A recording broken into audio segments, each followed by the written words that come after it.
Well, good morning, good afternoon, or good evening. Welcome or welcome back, as the case might be. My name is Dalibor Petrovic. I'm a partner at Deloitte, and over the last number of years, I've had the pleasure of hosting this series of live webcast conversations intended for our Canadian technology leadership audiences. In this programming, we've been bringing you conversations with some of the most senior technology leaders, technology executives across Canada, under the banner of Conversations with Tech Leaders Shaping the Future of Canada. Then we've introduced a separate series called Tectonic Conversations to unpack those timely and relevant topics that ought to be of special interest for technology leaders and technologists today. But recently, we introduced a new series of conversations intended to highlight our Canadian technology startup and scale-up companies in the effort to provide an additional platform for conversations, an additional opportunity for those founders and CEOs of our Canadian tech companies to tell their stories. And today, it is one of those conversations. I am very, very thrilled to welcome Hamed Abbasi. Hamed is the co-founder and chief executive officer of Plooto. Plooto is one of the most exciting, relatively new entrants into Canadian fintech and financial industry. I'm very much look forward to having this conversation, Hamed, with you today. Thank you very much for your time. Thank you very much for the wisdom you're going to share and stories you're going to tell with me today. Thank you so much for having me. I'm really happy to be here and looking forward to the conversation. Wonderful, wonderful. Thank you very much. Thank you very much, Hamed. So for the audience members who are joining us, this is a live conversation. We will record this session, of course, and make it available afterwards. But because this is a live session, I would certainly encourage you to submit any questions you might have for me or Hamed using the Q&A function of this platform. So with that, Hamed, of course, we do have a number of questions that I would like to explore. I'd like to talk about, Plooto and what Plooto does and where it comes from and why. But I would really like to start by asking you to tell us your personal story, how you navigated your life and your career to now be at the helm of Plooto. Yeah, no, I appreciate that. I have to remind myself that this is a live podcast, so I have to remind myself not to swear. So if I do, I'm not sure if you have a bleep button or anything. If it slips, it's okay, no problem. Awesome. Well, it's really good to be here. So, my journey is a little bit different. I'm than I guess most fintech CEOs that I've had a pleasure of meeting. Because I actually wasn't born in Canada. I was born in Iran in the capital city called Tehran. And I spent the first 14 years of my life in Iran, and then we immigrated. My dad immigrated to Canada a couple of years before we did, and then he sponsored us to come to Canada. So I came when I was 14 years old, just early 2000, and been here since then. And the journey was different because I didn't speak any English when I got to Canada. But I went and did the ESL test, and they did a math test, and I scored high, so they actually just put me right into high school, which was a fun experience. Going into Canadian with no English. Funny story. They also put me in a French class because they're like, Canada's Duolingo, and I'm like, I don't even understand English. Why are you trying to teach me French? So that didn't work that well. Yeah, no, when that was the experience. That was my first introduction to Canada. And I remember, I set a goal for myself that I'm going to learn English as quickly as I can. So I would, go to my classes and then come home, and I would just watch Simpsons and Third Rock from the Sun, the two shows that I enjoyed for like on repeat because I just wanted to understand, the nuances and, the culture and, why, people say certain things. And I also wanted to lose my accent too. So I worked on there and hard on that. But yeah, no, that was for good 2 or 3 years until like, I was proficient in the language. This is very, very impressive. And it Right. wasn't it like it was tough. Clearly, it worked out at the end. So awesome. I Yeah. actually, I too am an immigrant to this country, and I love hearing and seeing very, very obviously successful immigrant stories. So thank you very much for sharing that with me and with us. It's wonderful. Yeah, I think that if you were to look at a lot of like technology companies, they're all like the story of the immigrant coming to North America and building something is a very common story in Yes. our industry. And it's because it requires a certain level of perseverance Yes. to want to make it. And I think it's the same mindset that you apply to your career as well. Like our journey to Canada wasn't a straight journey. We actually tried to like come to Canada a couple of times. I remember when I was like 10 years old, my mom and my dad, we went to Turkey and we paid a couple of smugglers to like take us across to Greece. And we essentially walked for a week to get to Greece, and then we got caught in Greece, and then they sent us back. So it's Oh just my like, gosh. we tried that a couple of times. And then even my dad, he stayed and he tried it 2 more times, and he finally got to Germany, and then from Germany to Canada. So I think it's just like, when you grow up with that like mindset, failure is not an option for you. Which just like everything in life, it's yin Yeah. and yang.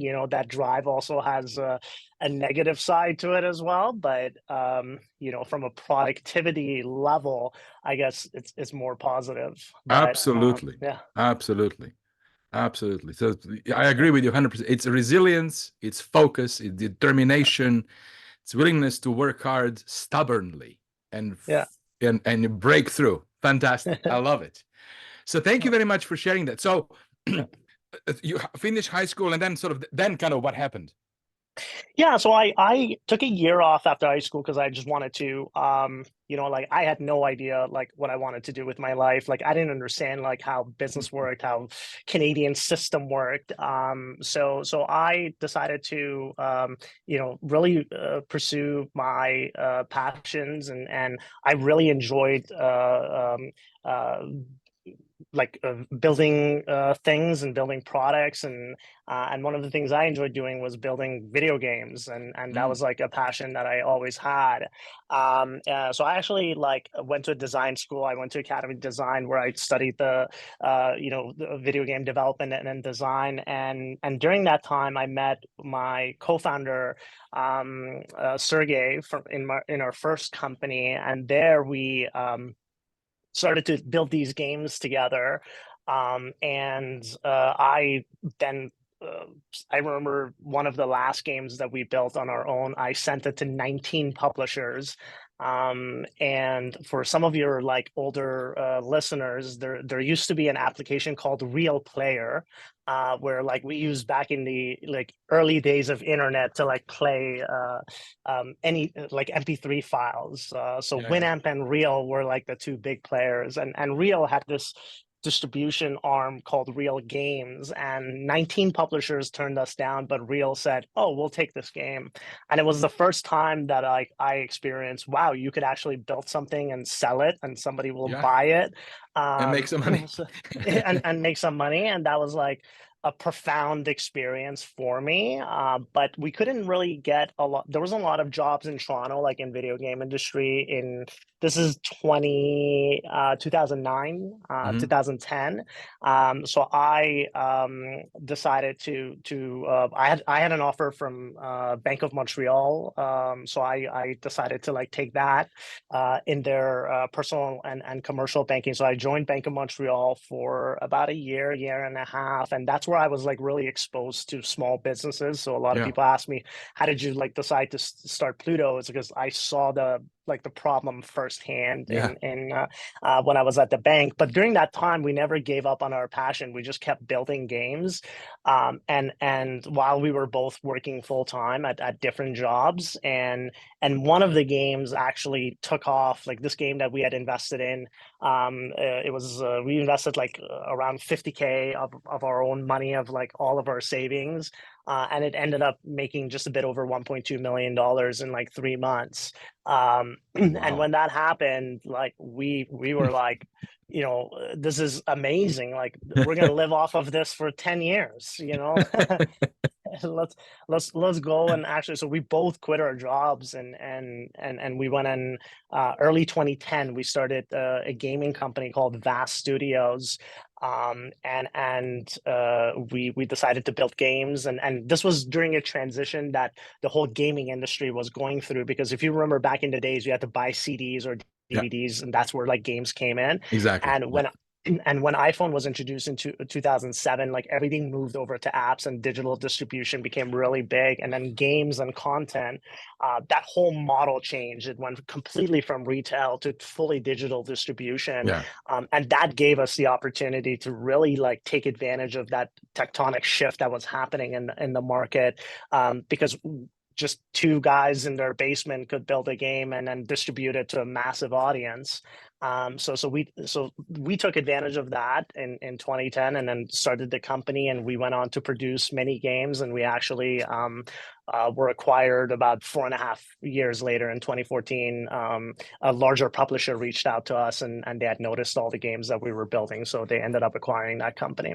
And then I spent a year with the parent company, and then decided to start Plooto again Yeah. with Sergey after the year. So you effectively you had an exit, successful exit in 2014, and that probably enabled you to actually now invest in something new and different, which turned out to be Plooto, right? I remember 2014 when we sold the company. It was the first time I could go to a grocery store and not look at prices. And it was such a, like I still remember the day where, I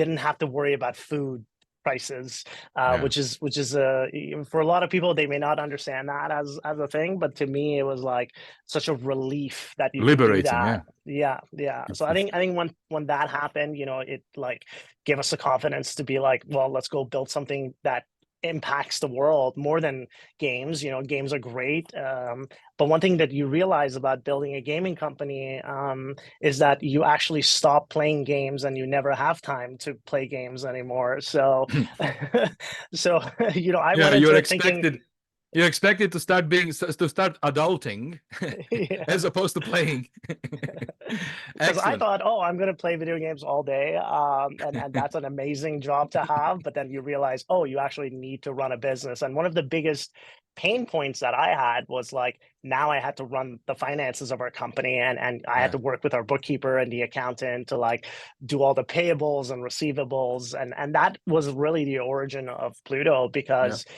because I would literally spend my weekends trying to figure out how much cash we have in our bank account. And that's not an experience that I wanted other entrepreneurs to have. Yeah. So really, Pluto became a response to a problem that you yourself as an entrepreneur have faced. So tell us a little bit more about sort of exactly what the problem was, and sort of what is the Pluto's angle here? Yeah, nah, for sure. I think, again, the story of Plooto is really very similar to a lot of other entrepreneurs, which is we see a problem that nobody is solving, and I guess through I guess youthful confidence plus ignorance, we think that we can solve it. Because we think nobody has ever come up with the solution for this, and I'm the only one who could do this. And then you get into the industry and you're like, oh, this is why like nobody solved this problem. um but that was origin of Plooto. So this is around 2014, 2015. So if you remember 2015, Bitcoin like really took off, and Yep. a lot of these like altcoins were starting, and Ethereum was starting. And I found that like super fascinating. So I actually like around the time that we were thinking about building our next business, we really saw Bitcoin as the future, and blockchain as the future of finance, and we just thought about, well, how can we apply it to a problem that we're very familiar with, which is managing accounts payable for businesses, because that was a real pain. Every entrepreneur I talked to said this is a real pain. There's no better solution out there that I can afford that works for me. So what we decided to do is to start a company that allowed small businesses to essentially manage their payables, whether domestic or international, on blockchain. And we did that for about 9 months, and then we quickly realized like nobody cared about Bitcoin or blockchain, especially small businesses.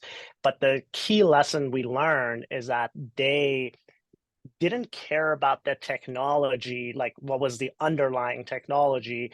They just wanted the benefits of the product. They just Yeah. wanted the process of payables to be more smooth, the process of payable to be more user friendly, to be an experience that was connected with other parts of the workflow. So what we did is in 2016, we scrapped the Bitcoin blockchain part, and we launched Plooto in 2016 as the platform that you see, which is, I mean, right now the platform is a lot different in terms of like its sophistication, but the original concept was to streamline payables for small businesses. And Hmm. what today Plooto is that Plooto is an end-to-end payment automation solution for small to medium-sized businesses. Typically companies, when they reach around 9, 10 employees, they require a bit more, sophistication than how when it comes to their finances and managing their finances than how it was done in the past. Because like when you're less than 10 employees, like it's usually the founder or the CEO, and it's usually their own personal credit card that they put Exactly. everything on. Exactly. But once you get Exactly. to like 10 employees now, require a little bit of sophistication. So a lot of customers come to us when they're at that stage, and then they typically stay with us until like they get to around 200, 250 employees, until they get to like ERPs, and Yeah. that's where they need a more customizable solution. But what Plooto does essentially is that it automates the entire accounts payable and accounts receivable process for our customers. Yeah. But the vision of Plooto is to really solve the biggest problem that small businesses fail, which is most small businesses fail. Not a lot of small businesses have an exit to private Exactly. equity, or exit to another company, and they usually fail. And the number one reason why they fail is poor management of finances and cash flow. So when you really dig into that, and you ask a lot of these small business owners or these entrepreneurs why managing finances or managing cash flow is such a big problem, you realize that number one, they don't have the time, and number two, they don't even understand managing their cash flow, because that's not what they started the business for. They started the business to Exactly. solve a problem, to meet a need, and back office financial operations is not the top of their list, It's yeah. even though it's really crucial. So our technology is really meant to streamline that process and then automate that process, so no small business fails because they don't have visibility or insight into their business. That's the eventual vision of the company, is to automate cash management for businesses. Yeah. This is it is fascinating how clear that focus is. And what is, I think, really important is that like this country is the country of small and mid-sized businesses. Like 70% of our economy actually is driven by small and mid-sized businesses across Canada, right? So Yeah, 99 point, I believe, 5% of businesses in Canada are considered small business, yeah, of a lot, which is less than 500 employees. But a significant portion of that is actually less than 100 employees. Yes. So it's essentially like all businesses in Canada are considered small business to medium-sized So, business. in other words, the target market is vast for Plooto platform. Yeah, so the total addressable market in Canada is 1.2 million small businesses that are considered under 500 employees. However, our focus is around it's around 10 to 100 employees is the Yep. focus of Canada, and that is represented in terms of number of businesses is 480,000 businesses. Oh So my God. our serviceable addressable market is still massive. In US, you're looking at between 6.5 to 7.5, depending on which which source you're looking at. So it is, again, it's a massive side. Like you're looking at 7.5 to 8 million potential businesses Potential that fit customers. Yeah. within the firmographic of that we're targeting. Yeah. Having said that, we don't tend to go super broad because I mean we're still we don't have like QuickBooks budget, marketing budget, so or Microsoft marketing budget. So we have to be very particular in terms of like where Yes. we spend our dollars. But the eventual goal is that most of those businesses are on our platform and they use our platform. Yeah. Yeah. So and like along that journey, are you able to tell us or share with us sort of where you guys are at now in terms of your penetration into the market and size and all that stuff? Yeah, so I would say that we're still very early in our journey. So Plooto is 130 Plutonians right now. We are serving 10,000 customers on our platform. And we haven't shared the numbers publicly, but we are processing billions of dollars for our customers on our platform. So we are literally just scratching the surface of what is possible to offer to our customers. So we're super excited about the opportunity. But Hamed, 10,000 customers. That in and itself is it's a very impressive milestone achievement. Congratulations on that. So Hamed, when you reflect on sort of your competitive environment and sort of who you compete with, how would you describe the competition and what would be the Plooto's competitive advantage? Yeah, that's a very good question. That's a question that every VC asks me. Yeah. And if you have any entrepreneurs on this podcast, they also need to maybe it's a good point for them to really have that message as crisp as possible, because it is a question that comes up very frequently, and it's a question that we think about inside Plooto as well. And when it comes to differentiation of Plooto versus other solutions out there, the first question is like, well, who are the competitors that are in our space? In the US, there's a company called Bill.com, or now they're called Bill. They got rid of .com. I guess that's not cool anymore to put it in your name. Amazon used to be called Amazon.com, Amazon, right? yeah, that's right. But they got rid of that a long time ago. But these guys like really stuck with it till like a year ago. And then there's another company called Melio that some people have heard of that operates within this space. But to be honest, those are not the real competitors to Plooto. And the reason that they're not real competitors to Plooto is that Bill.com, just based on what they have released as of last quarter, had 480,000 customers on their platform. Out of that 480,000 customers, 250,000 are using the Bill.com platform. The rest are using other products that are unrelated to Bill.com. So if you were to look at the total addressable market of of all businesses in North America is 31 million. The serviceable market, you're looking at 8 million, let's say 7 to 8 million, between the US and Canada. They're at 250,000 subscribers. So they also haven't scratched the surface. So the question is like, well, who is the real competitor? And to be honest, the real competitor is the status quo. It's checks, it's credit unions, it's banks. Because if you're a small business owner, you are not going to Google and typing in accounts payable automation solution and going to G2 or Trustpilot to look up like reviews. That is not what you're doing. You're like trying to bake, your goods, and you're trying to sell more things, and you're trying to get customers.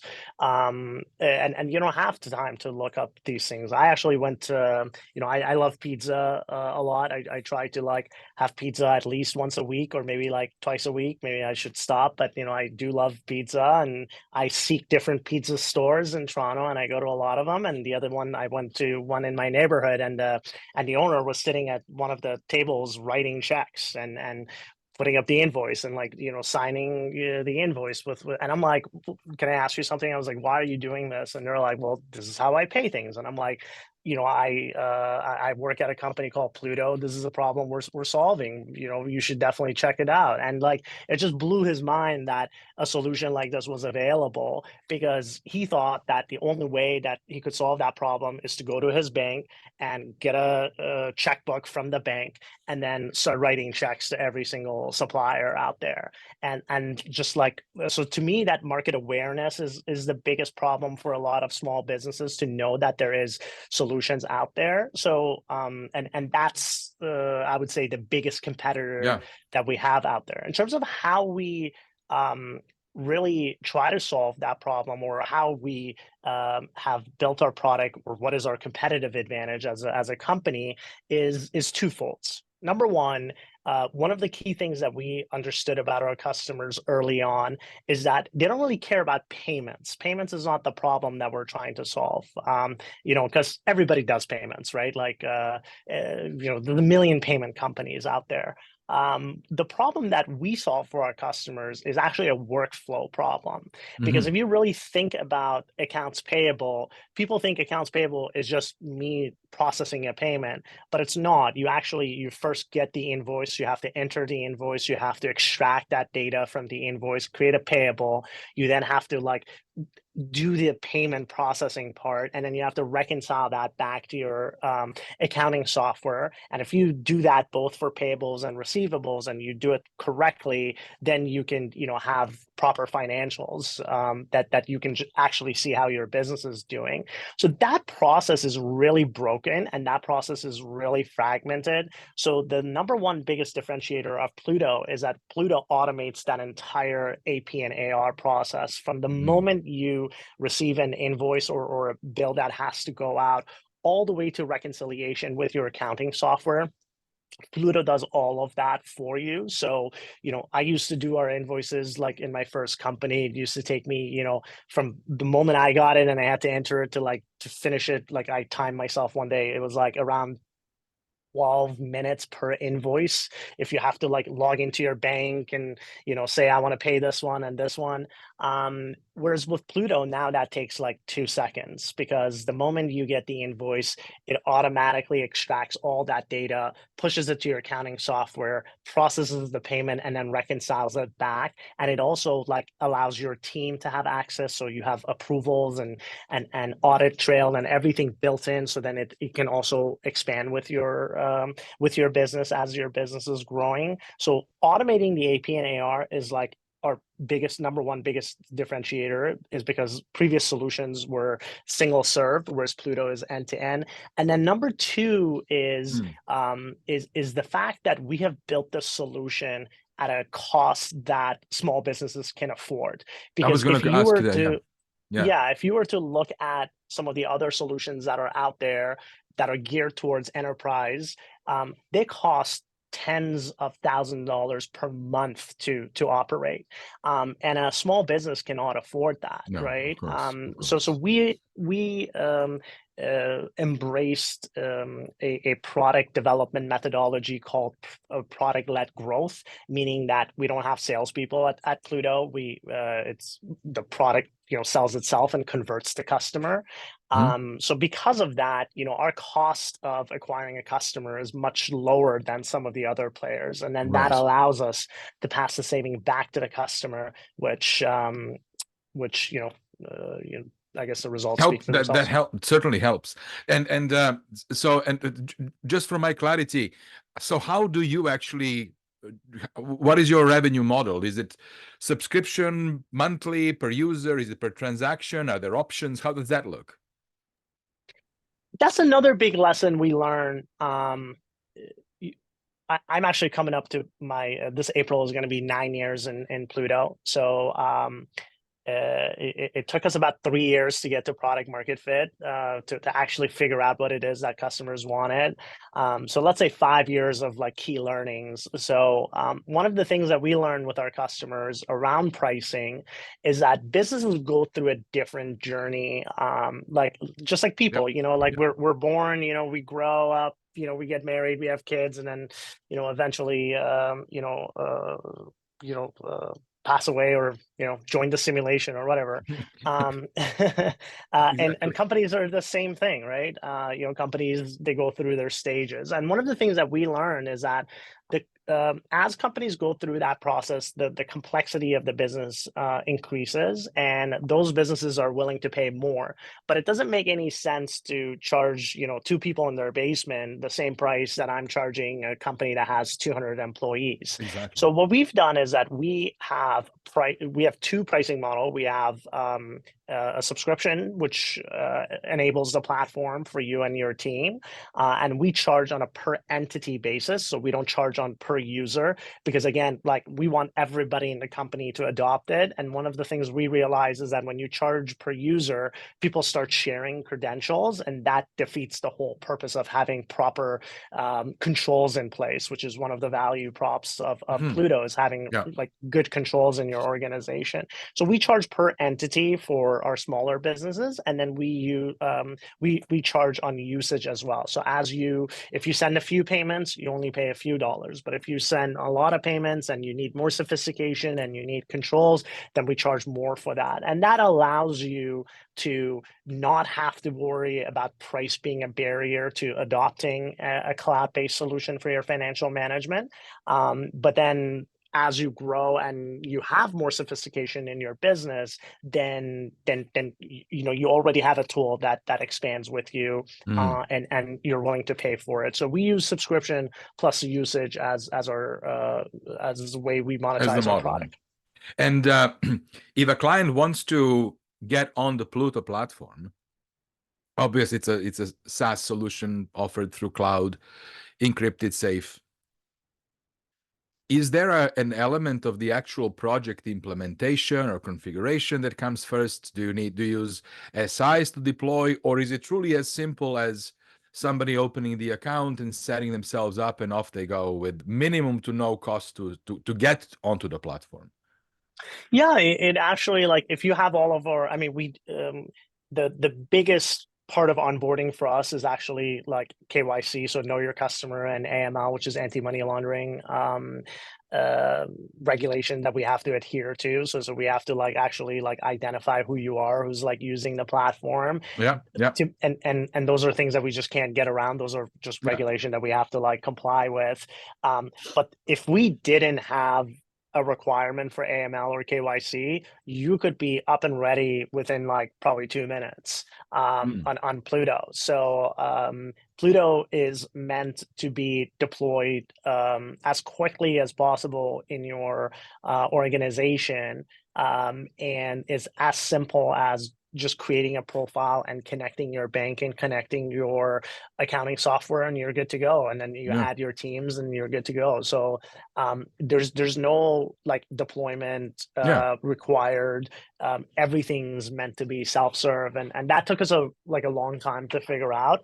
But self-serve is the name of the game, because if Yeah. you really think about why banks and credit unions are not building technology for small businesses, it's because, well, I mean, first of all, they don't make money off of them, they don't lend to them, so the traditional banking model is a bit outdated for small businesses, and because they don't generate a lot of revenue for FIs, they don't build technology. And then when they do build technology, think about the distribution model of a bank. You have to go to a branch, which costs a lot. You have to speak to somebody. They have to onboard you, and like it takes like months to set up a business account, like just even with some of the bigger banks that we deal with, like setting up our own business bank account like took about 3.5 4 weeks to set up the bank account, set up all the credentials and everything.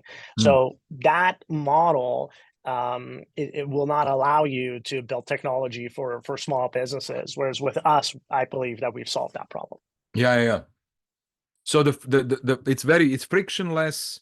The barrier to entry is for the customer to the barrier to get to Plooto is non-existent essentially. Really, it's seamless, self-serving. You have to ensure that anti-money laundering, that there's some checks and balances before you, I guess, allow or formalize a new customer. But there is no investment in tech. There is no investment in project to set it up. You can just get on the platform. Very, I think very, very, very good.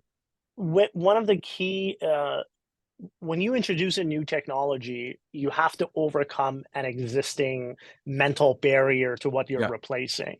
So I think from a product development, one of the insights we had early on was that, well, what are people going to compare us to? And they're going to compare us to checks. And one of the reasons that, checks have been around since around, 15th century when the Medici family invented it, to be able to like cash at different Medici banks across Europe.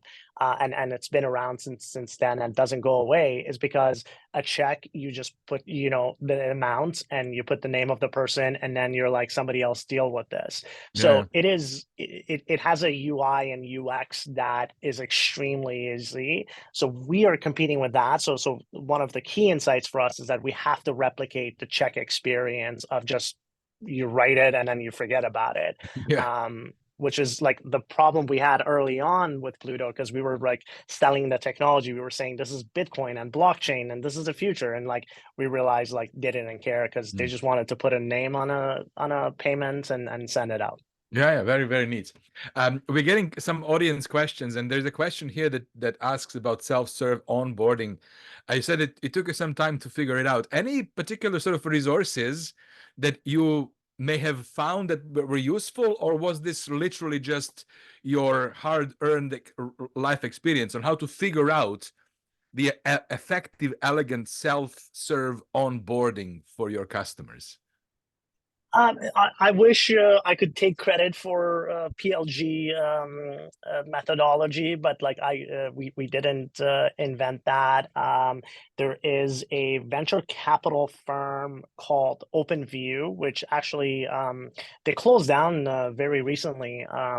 But they put this white paper together because one of the earliest investments that they had made was at the parent company of product called Jira that a lot of Yep. engineers use for bug tracking. The parent company is called Atlassian, and Atlassian, over 12 years, figured out how to build product that, like, very sophisticated product, like including a bug tracking solution that didn't require any salespeople to use and to actually even deploy. So they are one of the first instances of PLG, and then OpenView wrote an entire white paper, a 200-page white paper. I remember Hmm. in 2019, I found this white paper, and I remember like taking like I just took a week off and I just went and read this like 100 page it was 200 pages, and I just like highlighted everything and I wrote, and it just like the model made really really sense to me. Yeah, yeah. So the OpenView product-led growth white paper based off of Atlassian's experience is like the first uh, I guess content that I use to build it. And then a lot of, obviously you have to make it your own. You can't just like use Yes. something that they built. But OpenView, they have, if you go to their blog, they have a million different content pieces. So they're a very good source for me. There we go. Excellent. Thank you very much. Thank you very much for that. Now, we talked about the size of the addressable market in Canada. We mentioned 480,000 companies. In the US goes into millions. Um, what is the statement of your ambition Like, where do you see Plooto go? Obviously, it's a Canadian firm, but we live in an interconnected world. Where do you see this going, Hamed? Um, I mean, if I knew what the future holds, I probably would have just like not built a company, because there's a lot easier ways to probably become rich if I had the answer to that question. Um, but obviously I'm being facetious. Uh, in terms of where our vision is we're not in a rush to go into the US market. I think there's Okay. this perception that Canada is US's 51st state, and if you want to build a very successful company, that you have to unlock US. I think to some extent that is true, but if you were to, look at some of our financial institutions, a lot of them are considered top 20 banks in North America, and they're mostly Canadian, right? If you look at, for example, RBC with $12 billion of net income, it's a mostly a Yeah. Canadian-centric bank. If Yeah. you were to look at, BMO, I mean, BMO's expanding now into the US, but like CIBC, TD, I mean, expanding again, but like they built really, really strong businesses in Canada first before they started to go into US. So we don't necessarily see that we need to go into US immediately. We want to build a product that really, really works and it's customized for the Canadian market first, because we already have like tons of opportunity to grow, and then use our strong balance sheet to then go internationally and to different markets. But the path to success in fintech is riddled with companies that grew too quick, or Yeah. they just thought they can replicate the same experience in other markets. And if you were to like look at the history of banking, banks were very local institutions. They were Yeah. not like Yeah. the behemoths that you see right now with like Bank of America or JP Morgan Chase. That was a result of many, many acquisitions in Yeah. 70s and 80s and 90s that produced these behemoths. But prior to that, for 200 years, banks were very much local, or they were very focused on a particular industry, because finance doesn't work a lot like other I guess tech startups. So our goal is really build a strong business in Canada and then Mm-hmm. use that as a platform. Now, having said that, 20% of our customers are already in US, because All right. Plooto is available in the US and Plooto works in the US. And there's tons of companies in the US that want a simple, easy solution. And they use Plooto. And we do plan to continue to invest, but I'm not in a rush to go into US. Yeah, that's fair. That's fair. Now, obviously, the flip side of this ambition is it challenges. Like, what if you reflect on what are those key challenges that you are sort of facing, and maybe some reflection on how you're dealing with those challenges? Um, yeah, I think a podcast would need to be like 4 or 5 hours for me to be able to like go through the list of challenges I have. But my challenges are, I wouldn't say they're any different than a lot of other entrepreneurs are facing. I think the big variation between building a fintech company versus non-fintech startup is that you have a lot of regulation that you have to Yeah. adhere to. But from building an organization, I would say the same challenges exist in terms of like, I mean, it's all people, right? It's as a software company, 70 to 80% of your cost is people, Yeah. and Yeah. people are responsible for both ideas as well as execution. Yeah. And a software company is nothing other than just ideas and execution, and both of those come from people. So people is really like everything. So being Yes. able to like hire the best, who are not obviously cheap, like good Yeah. people are expensive, and also good people want to work with other good people, right? So Yeah. you have to build an organization that can attract the best, and you have to retain the best, and you have to reward the best. So I would say like as we have gone from 2 people to 10 people to now 130 people, where I see the biggest challenges beyond the regulatory environment is really attracting and retaining the best people. Now, as it relates to regulation, there's a lot of issues and challenges there. I think Canada is really falling behind in our innovation around fintech. I think we are, we were at the forefront of fintech many years ago. If you think about it, Intrac was really 20 years ahead of its time when it started. The ability for me to send instant payments to another person was really ahead of its time when Intrac Yeah, started. yeah, But like we're getting instant payment now just around the world just about right now, and now I feel like we're falling behind because yeah, we've been trying to get the real-time payment rails out for ever since I actually started Plooto. It was always 1 year away, right? Like, and yeah, now it's been like 9 years and it's still 2 years away, 1 to 2 yeah. years away. I Yeah, think when it comes to open banking, we're really falling behind. So I would really want to urge our lawmakers to really take notice of that and really move us ahead in that direction, because yeah, the rest of the world is really ahead of us and we're yeah. really falling behind.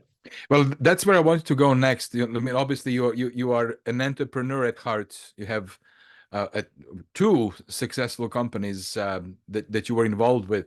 As you were building Pluto, setting yourself up, growing, what are your reflections on the Canadian tech startup scale-up ecosystem? You mentioned now regulation. Yeah. Your reflections, what are we doing well as a country? What are we not doing well? And where could we be better to help companies like yours start, scale, grow, succeed, right? What would you say to that?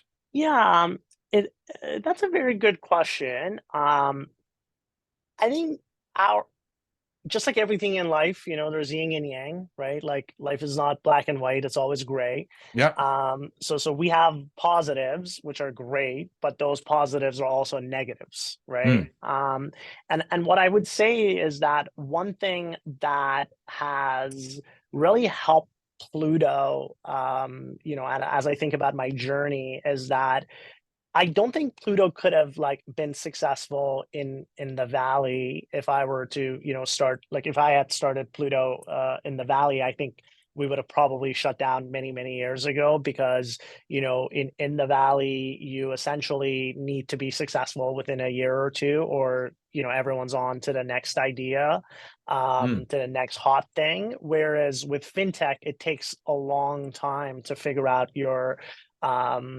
right path for you. So the fact that we were built in Canada gave us that opportunity to really um, understand how to build a product for small businesses at a price that made sense. yeah. So I truly believe that we could have only done that in Canada. Now, the downside of it is that once you get to a certain stage, I would say around Series B, we become a highly risk averse nation. Mm, We don't really swing for the fences. I don't think that as a culture we have the same mentality of really wanting to change the world. Like when I talk to a lot of Canadian VCs, we actually stopped taking money from Canadian VCs. Like by the time we got to Series A, both Series A and Series B were led by US oh, interesting. VCs. Interesting. Because once we got to a certain like stage, a lot of VCs in Canada just like simply didn't want to back Pluto, and we had to go outside for that to happen. So I would say like risk taking is a big challenge in Canada. I don't think like we're thinking about putting people on Mars, like Yeah. in terms of like crazy ideas, or building like I don't think Facebook or Instagram would have been funded in Canada. Mm, And then the other big part of challenge we have in Canada is having that mid-level management and that senior level management. It just simply doesn't exist. And that's because if you think about the history of Silicon Valley, really they have had multi generation evolution that they've gone through, and those evolutions have all produced senior executives who have been part of many different battles, and these people can go and now be part of the next stories, and that just doesn't exist Yeah. because we're not taking a lot of risks. We're not producing many large companies. And because we're not producing a lot of large companies, we're not building that management skill that is needed to build the next generation of great companies. And I think that, if I were to thinking back about my, past like 8, 9 years, if I were to think about another crazy idea that I would want to work on, I probably would immediately go to SF or New York and would raise money there, because I Hmm. just know that it's not going to get funded here. So this But is a that's my yeah. take. This is actually I've had a couple of episodes in this series with founders, and what you just mentioned actually popped up already a couple of times. So Yeah. this is, I think, emerging as a common thing, common experience. Where is the issue? Is the issue with the risk appetite of Canadian venture capital firms, or is it Canadian regulation, a regulatory environment? Is it both? Like, what do you think drives that risk adverseness? I don't think it's regulatory. I actually think, there were some like unnecessary laws we had like that actually didn't allow US investors to invest in Canada. There was like a lot of tax rules, and we've actually fixed a lot of those. So that Okay. is really positive in terms of, and then we also have a really strong shred program, which Yeah. is really a great incentive. So I think from a regulatory perspective, we're taking a lot of like good steps to enable tech community to flourish. I think the issue is that we're not cultivating our own risk-taking entrepreneurs, and we're not building Mm. this mindset of we're gonna go and change the world. I think one of the books I see in your background is the new Elon Musk book, and I'm actually like 80% through it.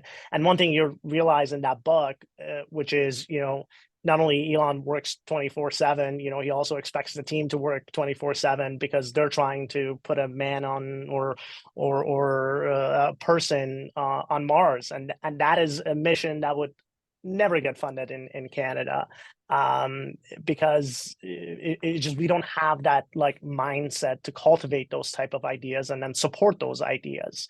And then even prior to that was PayPal. If you were to Yeah. think about it, like I we're going to change the financial industry and banking industry as a whole. Again, I don't think, we would have been able to fund that. So I think regulation is not the issue. I think when I think about the Canadian ecosystem, the craziest ideas are coming from immigrants.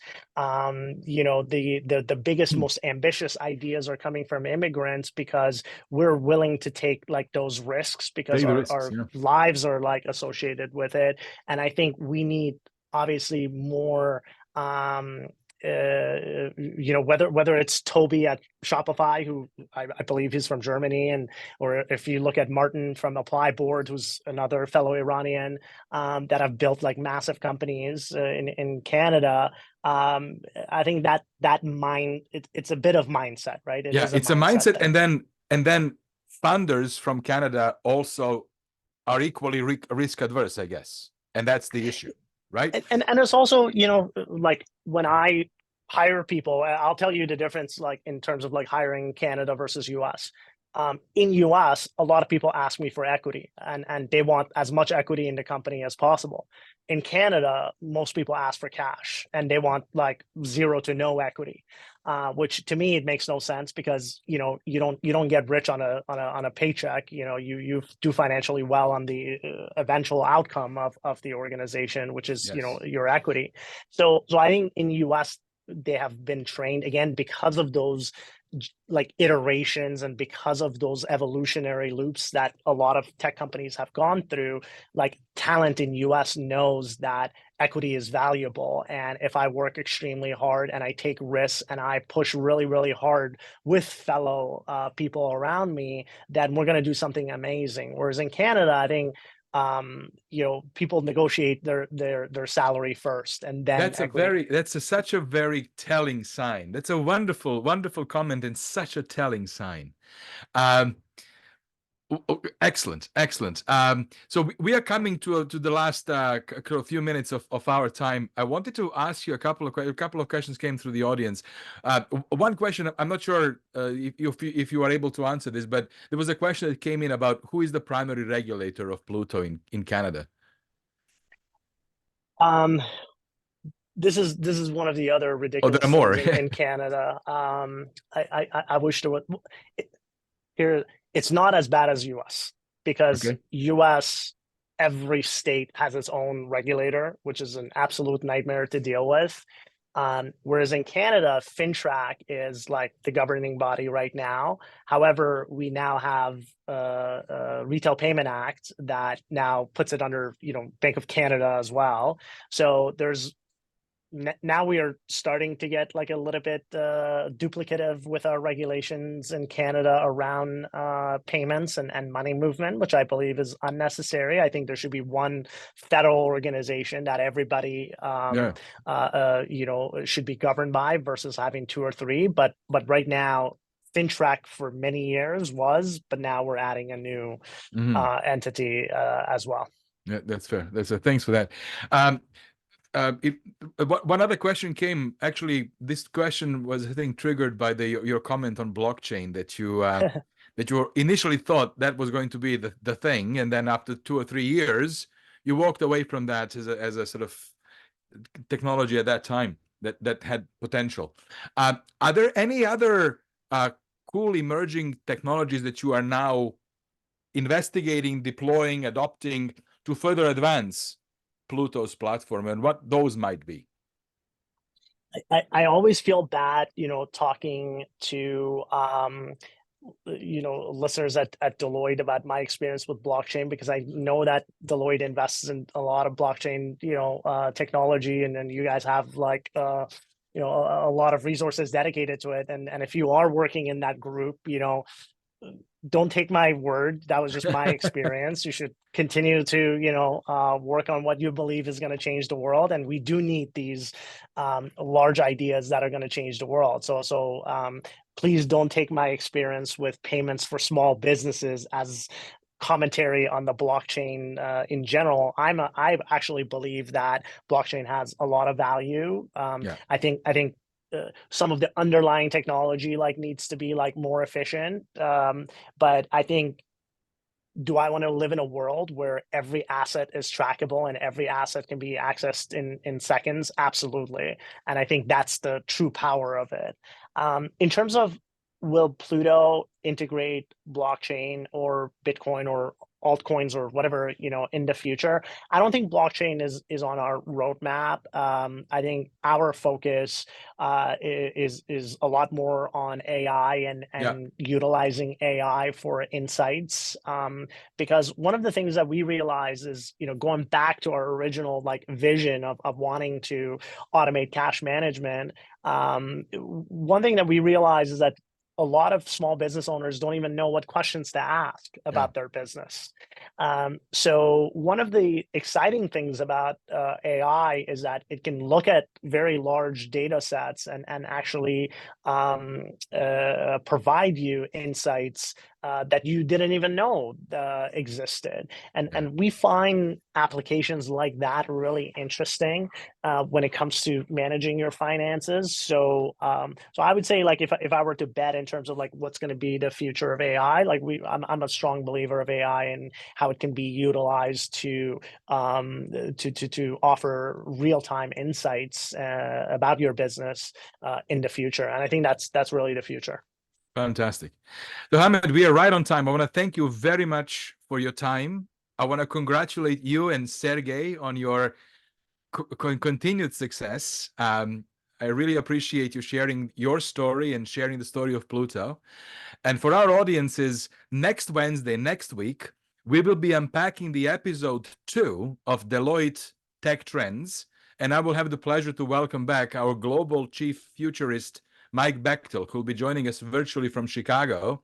We're going to be unpacking our tech trend number one, which is all about interfaces in new places, the industrial spatial computing. So if you have interest in that, please feel free to, of course, register. You'll have the invitations on my LinkedIn. With that, Hamed, again, thank you so very much. Have yourself a lovely Thursday, and hopefully I'll see you soon. Thank you so much. Thanks for having me. Bye. Bye-bye.